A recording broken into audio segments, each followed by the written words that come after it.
రాష్ట్ర భాష జీవని అంటే బాక్ ఫైవ్లో థర్డ్ లెసన్ నేతాజీ సుభాష్ చంద్రబోస్. ఈరోజు మనం నేతాజీ సుభాష్ చంద్రబోస్ లెసన్ గురించి ఎక్స్ప్లెయిన్ చేసుకుందాం. హిందీ ప్రాథమిక టు ప్రవీణ్ వరకు ఆన్లైన్ క్లాసులు తీసుకుంటున్నాము. టెక్స్ట్ బుక్స్ కూడా మా దగ్గర అవైలబుల్గా ఉన్నాయి. ఇంతేకాకుండా spoken Hindi classes 6 to 10th వరకు Hindi classes only online classes మాత్రమే చెప్తున్నాము. ఎవరికైనా ఇంట్రెస్ట్ ఉంటే మా ఫోన్ నెంబర్ని సంప్రదించండి 8897034669. सुभाष चंद्र बोस सारांश में फर्स्ट पैरा सुनो बच्चों. సుభాష్ చంద్రబోస్ దేశ్ కే మహాన్ నేత తే. మహాన్ నేత అంటే గొప్ప నాయకుడు. దేశంలోనే సుభాష్ చంద్రబోస్ గొప్ప నాయకుడు. ఉన్కా వ్యక్తిత్వ ఓజస్వి ఔర్ వీరతాపూర్ణ రహా. అతని యొక్క వ్యక్తిత్వము ఓజస్వి అంటే ప్రకాశవంతమైన, తెలివైన లేదా తేజోవంతమైన అని చెప్పచ్చు. వీరత అంటే ధైర్యం. అతని యొక్క వ్యక్తిత్వము ఎంతో తెలివిగా ధైర్యంతో ఉంటుంది. వే అన్యాయ ఔర్ అత్యాచార్ కో కిసీ భీ స్థితి మే నహీ మాన్తే తే. అతను అన్యాయాలను, అత్యాచారం అంటే అణచివేత, బ్రిటిష్ వారు మన రాజ్యాంగానికి వచ్చి మనల్ని అణచివేసి వాళ్ళు మనపైన పాలన చేస్తూ ఉంటారు కదా, అటువంటి దాన్ని అణచివేత అంటారు. అటువంటి అణచివేతను స్థితి మే నహీ మాన్తే ఎట్టి పరిస్థితిలోనూ ఒప్పుకోడు. దేశ్కి దాసత ఉన్కే లియే అసహ్యతి.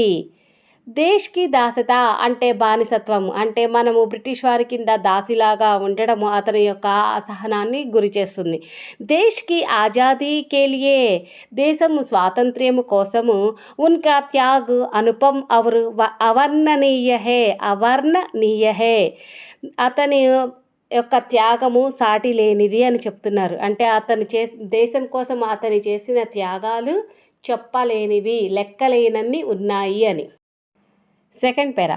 सुभाष चंद्र बोस का जन्म कटक नगर में 23 हिंदीలో 23 అంటారు. 23 जनवरी 1897 को हुआ. సుభాష్ చంద్రబోస్ కటక్ అంటే అది ఒరిస్సాలో ఉంటుందన్నమాట. కటక్ నగర్లో 23 జనవరి 1997న జన్మించారు. పితా బాపు జానకీనాథ్ బోస్ ప్రసిద్ధ వకీలితే. వకీల్ అని అంటే లాయర్ అనమాట, ఫేమస్ లాయర్. జానకీనాథ్, సుభాష్ చంద్రబోస్ వాళ్ళ నాన్నగారి పేరు జానకీనాథ్. అతను ఒక మంచి లాయర్. బాలక్ సుభాష్ మేధావి ఔర్ స్వాభిమానీతే. సుభాష్ చంద్రబోస్ అతని బాల్యం నుండే అతను చాలా తెలివైన వ్యక్తి. స్వాభిమాని అనంటే సెల్ఫ్ రెస్పెక్టింగ్ ఎక్కువగా ఉంటుంది, ఆత్మగౌరవం అనమాట. పితాజీ పుత్రుకో ఐసిఎస్ పడవానా చాహతేతే. వాళ్ళ నాన్న కోరిక ప్రకారము ఐసిఎస్ని చదివారు. లేకిన్ సుభాష్ ఐసిఎస్ పడ్కర్ పరాయి సర్కార్కి నౌకరీ కన్నా నహీ చాహతేతే.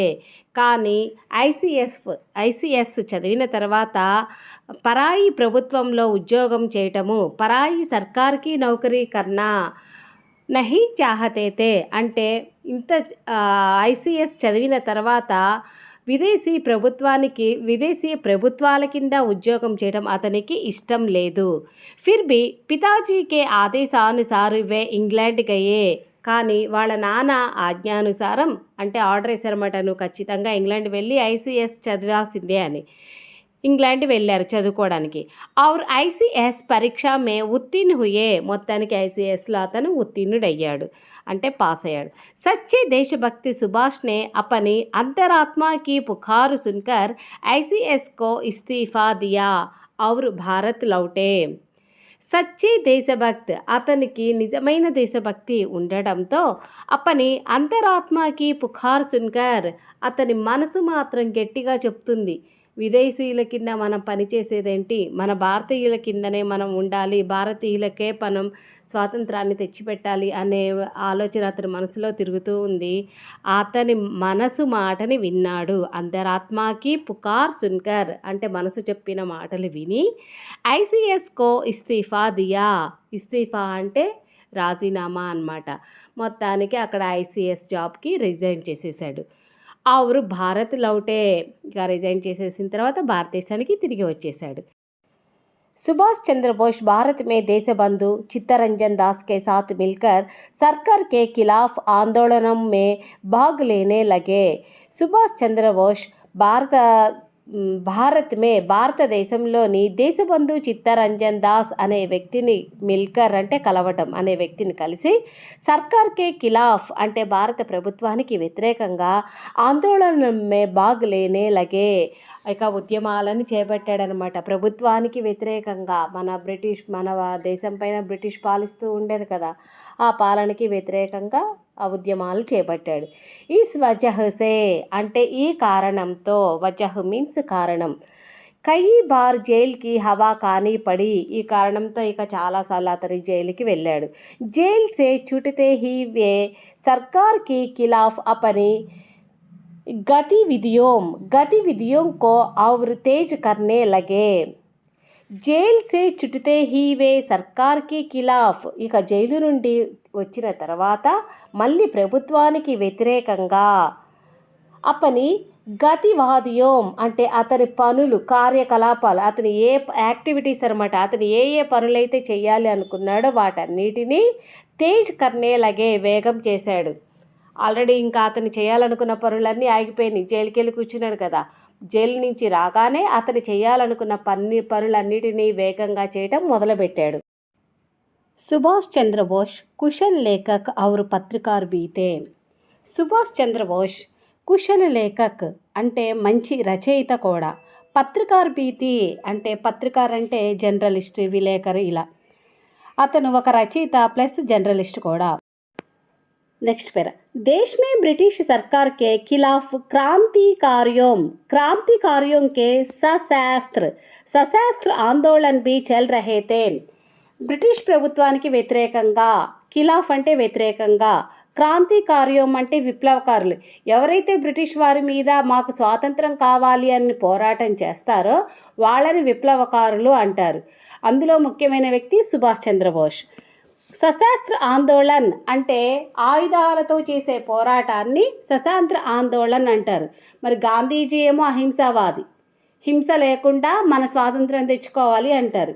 సుభాష్ చంద్రబోస్ ఏమో మరణానికి మరణం అంటే ఒక ఇండియన్ని చంపితే మనం బ్రిటిష్ వాళ్ళని చంపాలి అది. మరి బ్రిటిష్ వాళ్ళు అంత తేలిగ్గా మనకి మాట వింటారా? వినరు. ఈ విధంగా సశస్త్ర ఆందోళనని సుభాష్ చంద్రబోస్ చేపట్టారు. సుభాష్ బాబు ఇన్ ఆందోళనం కే సాత్ కిసీ రూప్ మే సంబంధ్ బనాయే రఖతే తే. మొత్తానికి ఏదో ఒక విధంగా ఈ సశస్త్ర ఆందోళనని బ్యాచ్ని పెద్దగా చేసి మొత్తానికి ఆ ఆందోళన నడుపుతున్నారు. ఇసీ కారణ్ సర్కార్నే ఉన్హే ఖైద్ కియా. ఎప్పుడైతే సుభాష్ చంద్రబోస్ ఇంకా హింసకి హింస ఈ పద్ధతిని చేపట్టి ఆయుధ పోరాటాన్ని చేపట్టారో అప్పుడు బ్రిటిష్ ప్రభుత్వము భయపడి సుభాష్ చంద్రబోస్ని ఖైద్ కియా మళ్ళీ బంధించారు, జైల్లో వేసేశారు. सुभाष जी 1938 और 1939 में कांग्रेस के अध्यक्ष चुने गए. ఇక 1938 మరియు 1939 వరకు కాంగ్రెస్ పార్టీ తరపున అధ్యక్షునిగా ఎన్నికయ్యారు. చునేగయే అంటే ఎన్నికవటం, चुनाव అంటే ఎలక్షన్స్. लेकिन गांधी जी से मतभेद होने के कारण कांग्रेस से वे अलग हुए. కానీ గాంధీజీ మతభేదాల కారణంగా కాంగ్రెస్ నుండి విడిపోయారు. అలగ్ హుయే అంటే సపరేట్ అవ్వడం. और फॉरवर्ड ब्लैक नामक राजनैतिक दल స్థాపిత किया. అంతేకాకుండా ఆ కాంగ్రెస్ పార్టీ నుండి విడిపోయిన తర్వాత రాజనైతిక దల్ అంటే రాజకీయ పార్టీ లేదా రాజకీయ సంస్థ లేదా సొంత పార్టీని స్థాపించారు. సంస్థ అనొచ్చు, పార్టీ అనొచ్చు. ఆ సంస్థ పేరేంటి? ఫార్వర్డ్ బ్లాక్. నెక్స్ట్ పేరా, सुभाष चंद्र बोस ने सिंगापुर में आज़ाद हिंद फौज का संगठन किया. సుభాష్ చంద్రబోస్ సింగపూర్లో ఆజాద్ హింద్ ఫౌజ్ అనే ఒక సంస్థని స్థాపించారు. అంటే ఇంకా ఇక్కడ ఉంటే బ్రిటిష్ వాళ్ళు పట్టుకొని జైల్లో బంధిస్తున్నారు అని అనేసి బ్రిటిష్ వాళ్ళకి దొరకకుండా సింగపూర్ వెళ్ళిపోయారనమాట. అక్కడ ఆజాద్ హిందూ ఫౌజ్ అనే ఒక సంస్థని స్థాపించారు. ప్రవాసీ భారతీయోं से प्राप्त आर्थिक सहायता से उन्होंने फौज को काफ़ी मजबूत किया. ఇక్కడ భారతీయం సే ప్రాప్త్ ఆర్థిక సహాయత్ అంటే భారతీయుల నుండి ఆర్థిక సహాయాన్ని అంటే డబ్బులను కలెక్ట్ చేసి సహాయత్ సే ఉన్హోంనే ఫౌజ్ కో కాఫీ మజబూత్ కియా.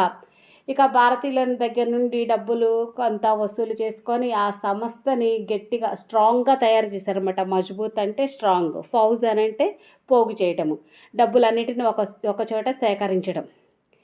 మొత్తానికి భారతీయుల సహాయంతో ఆ సంస్థని ఎంతో స్ట్రాంగ్గా తయారు చేశారు. అంటే ఈక్వల్ టు ఆర్మీ వాళ్ళలాగా, సోల్జర్స్ లాగా తయారు చేశాడు.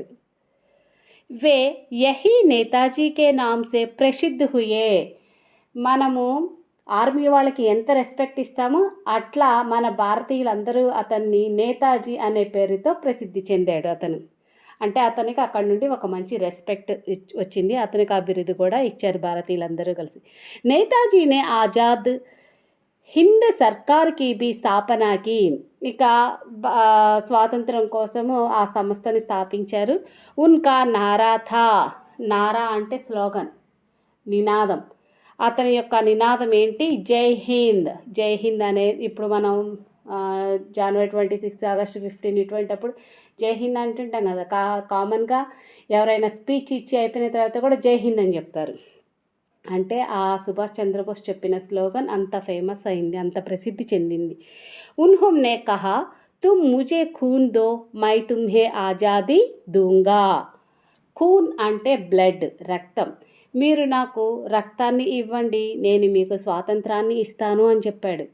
అంటే ఏంటి, రక్తం ఇచ్చేది అంటే ఏంటి అని సందేహపడుతున్నారా? డౌట్ వచ్చిందా? ముజే ఖూన్ దో మై తుమ్హే ఆజాదీ దూంగా అంటే మీరు రక్తాన్ని చిందించండి, నేను మీకు స్వాతంత్రాన్ని ఇస్తాను. అంటే మనం ఎక్కడ ప్రాణాలు పోతాయో ఏమోనని భయపడిపోయి మనం అటువంటి వాటిల్లోకి వెళ్ళము. కానీ స్వాతంత్రం కావాలి, తర్వాత వారసులు సంతోషంగా ఉండాలి అని అంటే మీరు నాతో పాటు పోరాటం చేయాలి అని పిలవడం అన్నమాట. లాస్ట్ పేరా. 18 अगस्त 1945 को एक हवाई दुर्घटना में यह वीर ज्योति हमेशा के लिए बुझ गई. ఆగస్టు 18, 1945 హవాయి దుర్ఘటన అంటే ఫ్లైట్ కూలిపోయిందనమాట. హవాయి అంటే ఫ్లైట్. ఆ ఫ్లైట్ కూలిపోయిన దాంట్లో సుభాష్ చంద్రబోస్ కూడా ఉన్నాడు, మరణించాడు అని అప్పుడు అట్లా డిక్లేర్ చేశారు.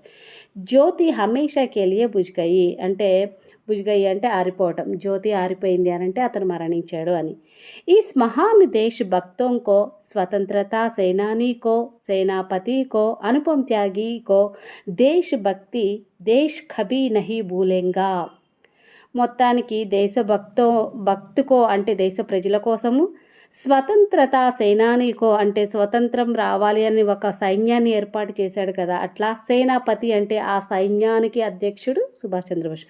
అనుపమ్ త్యాగి కో దేశ్ నహి కభీ భూలేంగా అంటే అతను చేసిన ఈ త్యాగం ముందు దేశం ఎప్పుడు అతనిని మర్చిపోదు. ఈ మధ్యకాలంలో అందరూ ఏమంటున్నారంటే స్వాతంత్రం తెచ్చింది గాంధీజీ, మనకి స్వాతంత్రం రావడం గాంధీజీ వల్ల కాదు సుభాష్ చంద్రబోస్ వల్ల అని ఈ మధ్య మనకు ఒక సినిమా కూడా రిలీజ్ అయింది. మీరు సుభాష్ చంద్రబోస్ గురించి తెలుసుకోవడం చాలా చాలా అవసరం. ఓకేనా స్టూడెంట్స్? ఓకే స్టూడెంట్స్, ఈ లెసన్ ఇంతవరకేనమ్మా. ఈ లెసన్కి సంబంధించి నోట్స్ నెక్స్ట్ వీడియోలో సెండ్ చేస్తాను. మీరు నోట్స్ ఫాలో అయితే పాయింట్స్ రూపంలో ఉంటుంది, టైం ఎక్కువ పట్టదు మనకి, ప్లస్ పాయింట్స్ అయితే ఈజీగా గుర్తుపెట్టుకోవడానికి బాగుంటుంది. ఓకేనా students? Please like, share, comment and subscribe.